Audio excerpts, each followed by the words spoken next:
اعوذ باللہ من الشیطان الرجیم، بسم اللہ الرحمن الرحیم۔ السلام علیکم۔ مسز تھامسن امریکہ کے چھوٹے سے شہر گارلینڈ میں پرائمری اسکول کلاس 5 کی ٹیچر تھی۔ ان کی ایک عادت تھی کہ وہ کلاس شروع ہونے سے پہلے ہمیشہ آئی لو یو آل بولا کرتی، مگر وہ جانتی تھی کہ وہ سچ نہیں کہتی۔ وہ کلاس کے تمام بچوں سے یکساں پیار نہیں کرتی تھی۔ کلاس میں ایک ایسا بچہ تھا جو مسز تھامسن کو ایک آنکھ نہ باتا۔ اس کا نام جیڈی تھا۔ جیڈی میلی کچیلی حالت میں اسکول آ جاتا۔ اس کے بال بکھرے ہوئے ہوتے، جوتوں کے تسمے کھلے ہوئے، قمیض کے کالر پر میل کا نشان۔ لیکچر کے دوران بھی اس کا دھیان کہیں اور ہوتا۔ مسز تھامسن کے ڈانٹنے پر وہ چونک کر انہیں دیکھنے تو لگ جاتا، مگر اس کی خالی کھلی نظروں سے انہیں صاف پتہ لگتا تھا کہ جیڈی جسمانی طور پر کلاس میں موجود ہونے کے باوجود بھی دماغی طور پر غائب ہے۔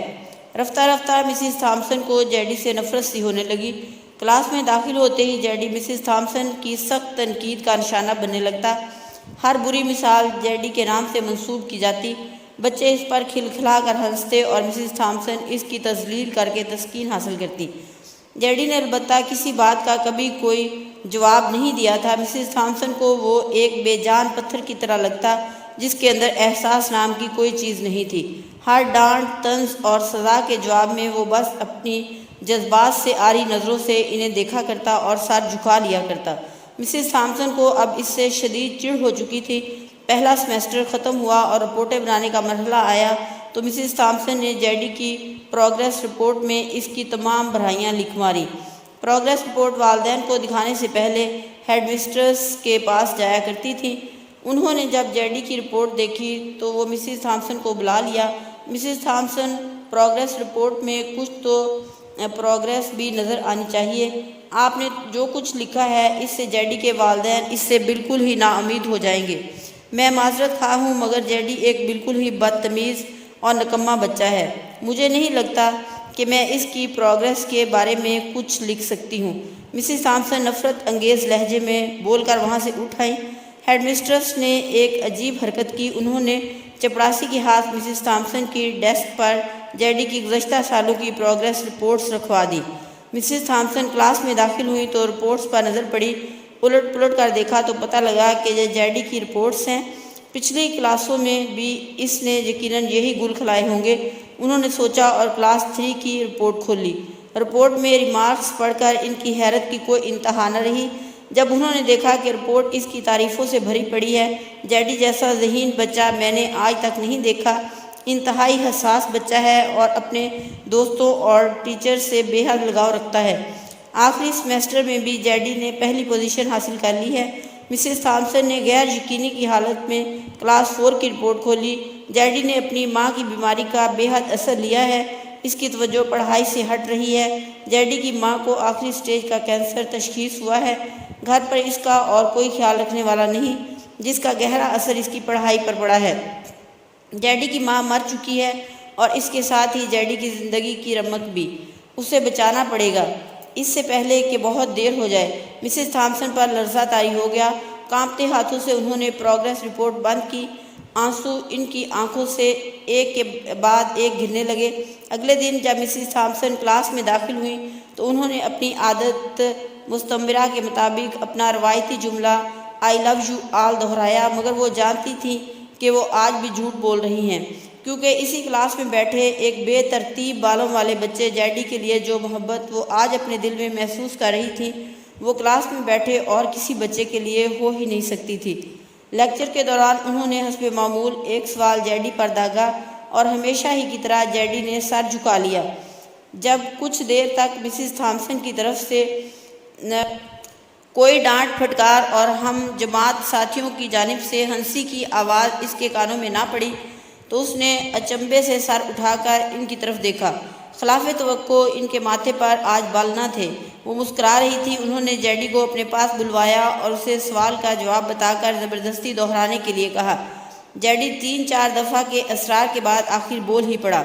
اس کے جواب دیتے ہی مسز تھامسن نے نہ صرف خود پرجوش انداز میں تالیاں بجائیں بلکہ باقی سب سے بھی بجوائیں۔ پھر تو یہ روز کا معمول بن گیا۔ مسز تھامسن ہر سوال کا جواب اسے خود بتاتی اور پھر اس کی خوب پذیرائی کرتی۔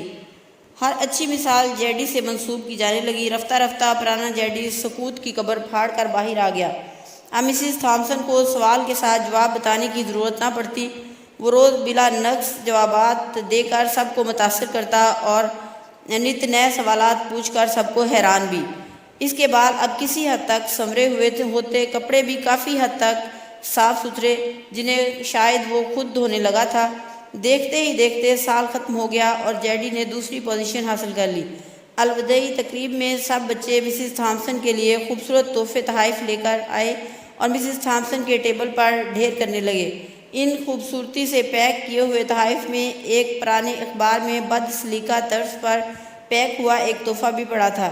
بچے اسے دیکھ کر ہنس پڑے۔ کسی کو جاننے میں دیر نہ لگی کہ یہ تحفے کے نام پر یہ چیز جیڈی لایا ہوگا۔ مسز تھامسن نے تحائف کے اس چھوٹے سے پہاڑ میں سے لپک کر اسے نکالا۔ کھول کر دیکھا تو اس کے اندر ایک لیڈیز پرفیوم کی آدھی استعمال شدہ شیشی اور ایک ہاتھ میں پہننے والا ایک بوسیدہ سا کڑا تھا، جس کے زیادہ تر موتی جھڑ چکے تھے۔ مسز تھامسن نے خاموشی کے ساتھ اس پرفیوم کو خود پر چھڑکا اور ہاتھ میں کڑا پہن لیا۔ بچے یہ منظر دیکھ کر حیران رہ گئے، خود جیڈی بھی۔ آخر جیڈی سے رہا نہ گیا اور مسز تھامسن کے قریب آ کر کھڑا ہو گیا۔ کچھ دیر بعد اس نے اٹک اٹک کر مسز تھامسن کو بتایا کہ آج آپ سے بالکل میری ماں جیسی خوشبو آ رہی ہے۔ وقت پر لگا کر اڑنے لگا۔ دن ہفتے مہینوں اور مہینے سال میں بدلتے بھلا کہاں دیر لگتی ہے، مگر ہر سال کے اختتام پر مسز تھامسن کو جیڈی کی طرف سے ایک خط باقاعدگی کے ساتھ موصول ہوتا، جس میں لکھا ہوتا کہ میں اس سال بہت سارے نئے ٹیچر سے ملا مگر آپ جیسا کوئی نہیں تھا۔ پھر جیڈی کا اسکول ختم ہو گیا اور خطوط کا سلسلہ بھی۔ کئی سال مزید گزرے اور مسز تھامسن ریٹائرڈ ہو گئیں۔ ایک دن انہیں اپنی ڈاک میں جیڈی کا خط ملا جس میں لکھا تھا، اس مہینے کے آخر میں میری شادی ہے اور میں آپ کی موجودگی کے سوا شادی کا نہیں سوچ سکتا۔ ایک اور بات، میں زندگی میں بہت سارے لوگوں سے مل چکا ہوں، آپ جیسا کوئی نہیں ہے۔ Doctor JD Alfred. ساتھ ہی ٹیکساس کا ریٹرن ٹکٹ بھی لفافے میں موجود تھا۔ مسز تھامسن خود کو ہرگز نہ روک سکتی تھیں۔ انہوں نے اپنے شوہر سے اجازت لی اور ٹیکساس روانہ ہو گئی۔ شادی میں کچھ دن باقی تھے اور وہ جیڈی کو شادی کے دن ہی سرپرائز دینا چاہتی تھی، اس لیے ایک ہوٹل میں رک گئیں۔ عین شادی کے دن جب وہ چرچ پہنچی تو تھوڑی لیٹ ہو چکی تھی۔ انہیں لگا تقریب ختم ہو چکی ہوگی، مگر یہ دیکھ کر ان کی حیرت کی انتہا نہ رہی کہ شہر کے بڑے بڑے ڈاکٹرز، بزنس مین اور یہاں تک کہ چرچ کا پادری بھی اکتایا ہوا کھڑا تھا، مگر جیڈی رسومات کی ادائیگی کی بجائے گیٹ کی طرف ٹکٹکی لگائے ان کی آمد کا منتظر تھا۔ ان کے پہنچتے ہی جیڈی نے ان کا ہاتھ پکڑا جس میں انہوں نے اب تک وہ بوسیدہ سا کڑا پہنا ہوا تھا اور انہیں سیدھا اسٹیج پر لے گیا۔ مائک ہاتھ میں پکڑ کر اس نے کچھ یوں اعلان کیا، دوستو، آپ سب ہمیشہ مجھ سے میری ماں کے بارے میں پوچھا کرتے تھے اور میں نے سب سے وعدہ کیا تھا کہ جلد آپ سب کو ان سے ملواؤں گا۔ یہ میری ماں ہیں۔